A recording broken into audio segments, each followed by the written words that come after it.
Saidiwa na huyu jamaa kuna kiburi hapa anaitwa Ishungwa and the rest. Ndio imefanya leo imefika mahali imefika.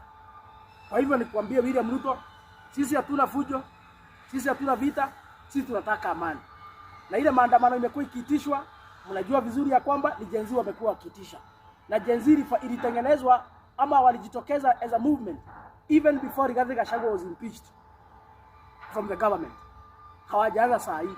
So kama iko makosa William Ruto unatufanyia with your politicians ni kuita Gen Z movement and reducing them to a tribal movement. That is very wrong. Hao ni watoto ambao they are heroes, ni watoto ambao wamejitolea kupigania nchi katika njia ya haki. Na hakuna siku Gen Z wameandamana vitu zikaharibiwa. And all wanasiasa kutoka mirengo yote, either serikali ama upinzani, mnajua vizuri ya kwamba Gen Z hakuna mali ya watu wamekuwa wakiharibu hata wakiandamana. Wale wanaharibu ni wakora wanatengenezwa na wanasiasa to drive certain achievements.